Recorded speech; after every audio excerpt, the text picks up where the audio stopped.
Hello dear students. तो आज हम पढ़ेंगे न्यूटन के सेकंड लॉ के बारे में।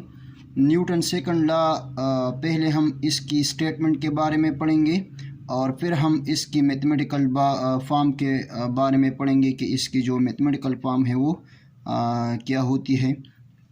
तो स्टेटमेंट जो है न्यूटन सेकंड लॉ की ये है कि when net force act on a body, acceleration produced in the body, the magnitude of acceleration is directly proportional to force and inversely proportional to mass। जब भी नेट फोर्स अगर किसी body पर अमल करती है तो उस बॉडी में एक्सेलरेशन ए प्रोड्यूस होती है। एक्सेलरेशन ए जो है ये डायरेक्ट प्रोपोर्शनल होती है फोर्स को, और एक्सेलरेशन ए जो है ये इन्वर्सली प्रोपोर्शनल होती है मास को। यानी एक्सेलरेशन जब भी बॉडी में पैदा होती है फोर्स की वजह से तो एक्सेलरेशन डायरेक्ट प्रोपोर्शनल होगी फोर्स को और इन्वर्स प्रोपोर्शनल होगी मास को। ये है न्यूटन सेकंड लॉ का स्टेटमेंट।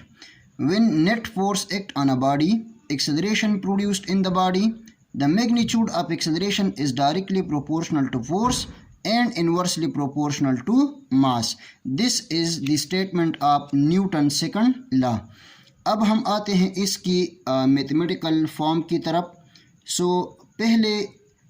पहला जो स्टेटमेंट हमने पढ़ा कि acceleration is directly proportional to force, इसका मैथमेटिकल फॉर्म ये आ जाएगा कि acceleration is directly proportional to force. और सेकंड स्टेटमेंट का सेकंड पार्ट जो है ये acceleration is inversely proportional to mass, इसकी मैथमेटिकल फॉर्म ये आ जाएगी कि acceleration is inversely proportional to mass.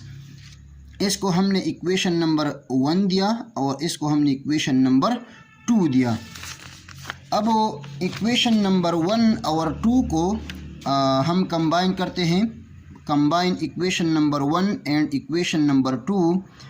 Equation number 1 ये था कि acceleration is directly proportional to force, और इक्वेशन नंबर 2 ये था कि acceleration is inversely proportional to mass. तो ये हमने इक्वेशन नंबर 1 और 2 को कंबाइन किया, जिससे आ गया acceleration is directly proportional to force and inversely proportional to mass. Now converting sign of proportionality into equality and constant. This sign of proportionality को हम कन्वर्ट करते हैं इक्वल और कांस्टेंट में। सो हमारे पास आ जाएगा a is equal to constant into F divided by M. ये f डिवाइडेड बाई एम अपनी जगह आ जाएगा और साइन ऑफ प्रोपोर्शनलिटी की जगह आ जाएगा इक्वल और constant. Now a is equal to constant को हमने लिया k, f divided by m जो है ये अपनी जगह आ जाएगा। k की वैल्यू हमने यहाँ पर रख दी 1।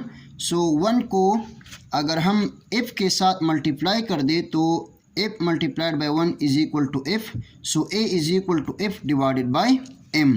नाउ अगर हम मल्टीप्लाई कर दे m को बोथ साइड्स में, यहाँ पर भी हम अगर m को मल्टीप्लाई कर दे और यहाँ पर भी अगर हम m को मल्टीप्लाई कर दें तो m multiplied by a is equal to f divided by m multiplied by m।